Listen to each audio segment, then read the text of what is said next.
So, a few days ago, I decided I would do a stream where I tried to get centillions at like 1000 in Miner's Haven. And boy was it a challenge. Took me 5.5 hours of building the setup, grinding, going through attempts and failing on stream, but eventually I was actually able to do it. And I now have broken money at life 1000. Was it worth it? No. No, it was not.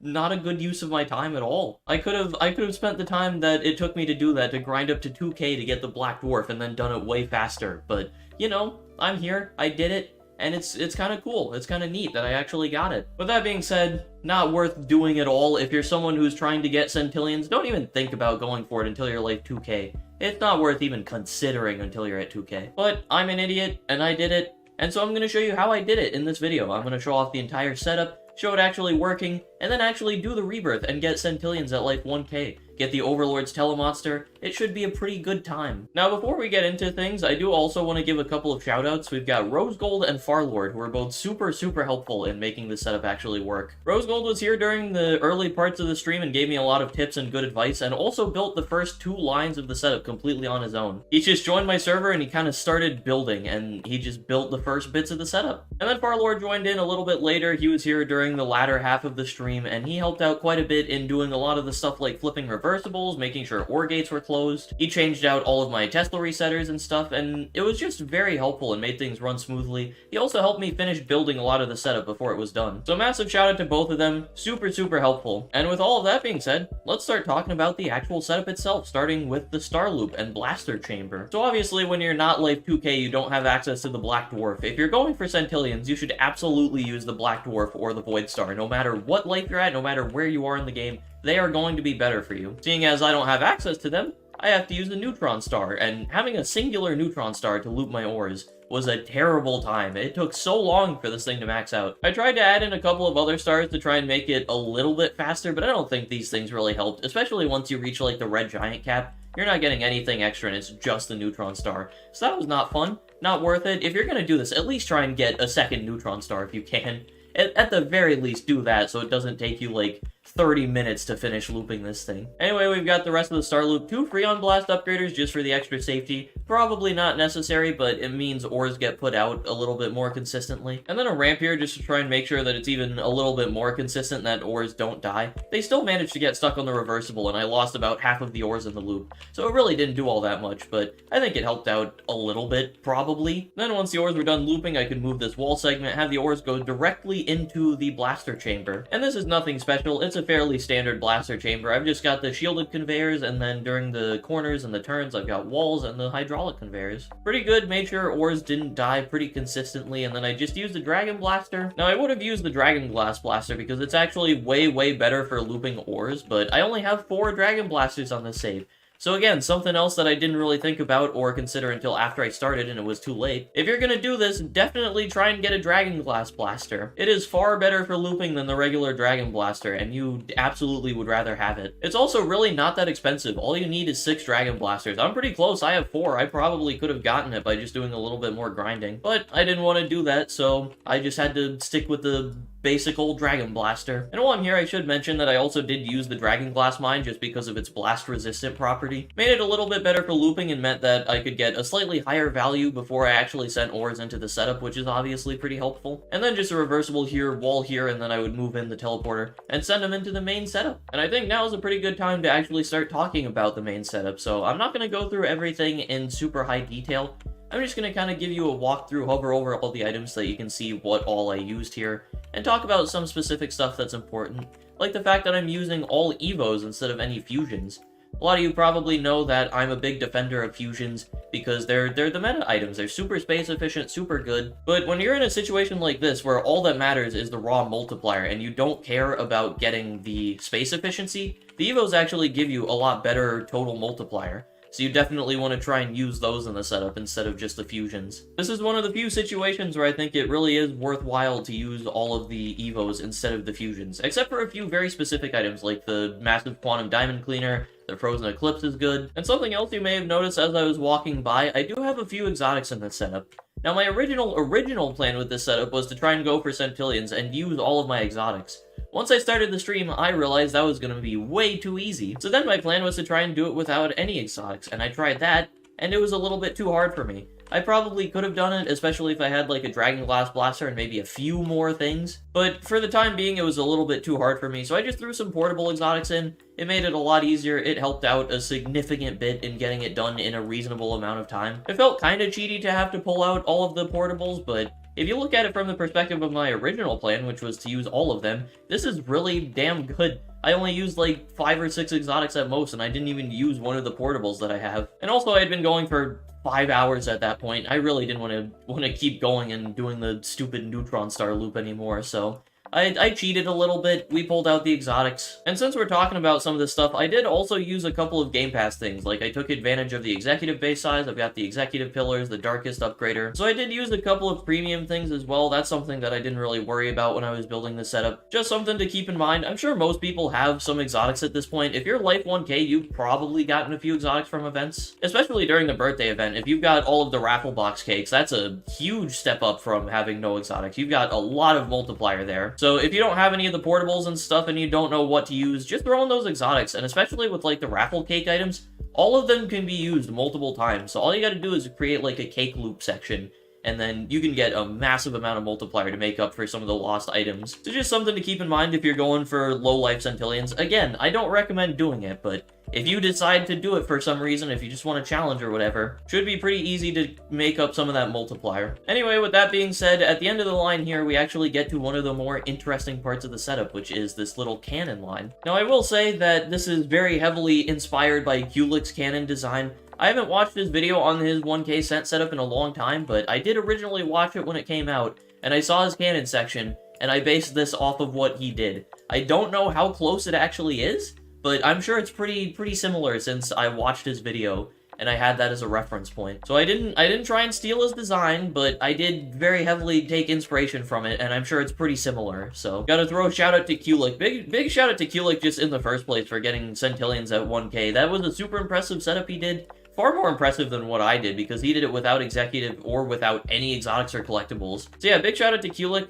Few things in the setup did take inspiration from his setup, like this little cannon line here. Let me actually explain what's going on here, though. Let's remove a couple of walls, and you can see here we've got our ore cannon, and then just a couple of hydraulics and a conveyor. And when the ores go through, they get caught on the hydraulics, get down onto the ramp, go through the next cannon, and it works with colliders as well. It works very consistently. The ores are able to just, like, get caught, get slowed down, and they make it through here with basically 100% consistency. As long as you've got the walls in place, of course. If you didn't have those there, they'd go flying out in the sides in an instant. But it was a surprisingly consistent section. It just comes out into some shielded conveyors, a couple of extra portables here, and then it goes into my hydraulic teleport center. And then we get into the hydraulic section of the setup, which is only a few upgraders long. I don't have the stratospheric on this save file. That's another thing that probably would have helped me in getting it. But we've just got all the hydraulic upgraders, and then we've got the anti-grav section, which is kind of necessary when you don't have a lot of items to work with. So it's just all of your basic anti-grav upgraders. I got some use out of the vortex singularity, which is pretty cool. It's an item that I thought I would never ever touch at any point playing Miner's Haven, so it's kind of cool to actually get to use it. But anyway, we've got the gravity normalizer. It comes down into a big bunny, sets the ore on fire, and then we've got the neutropian refiner, which is the best slipstream to use going for this. I believe it's a 125 times multiplier for ores with a negative status effect, which is why I have the big bunny right in front of it. It's a really good slipstream. At any point when you're going for centillions, I actually recommend getting this thing, just because it's a good extra upgrader. So if you're able to get this thing, it's just a good extra multiplier. Definitely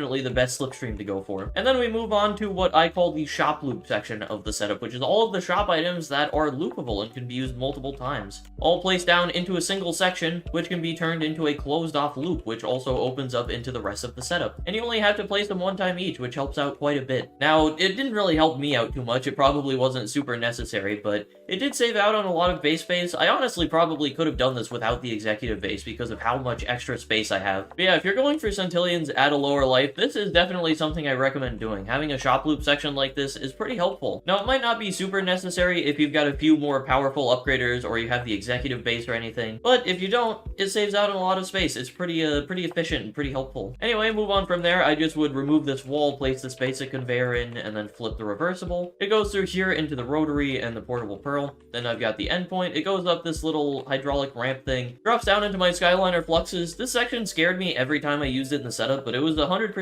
consistent.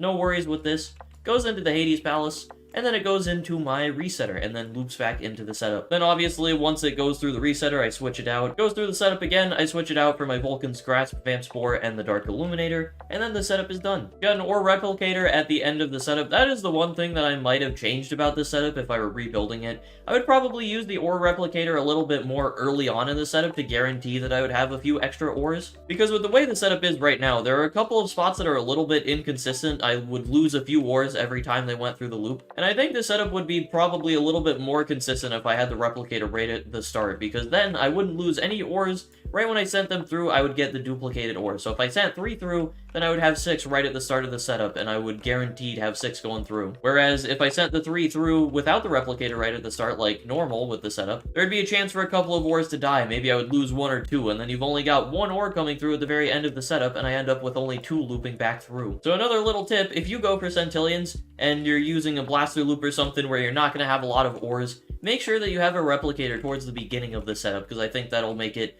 ever so slightly more consistent. But that is the entirety of the setup, went through all of the specific details. Now I'm going to show you it actually running.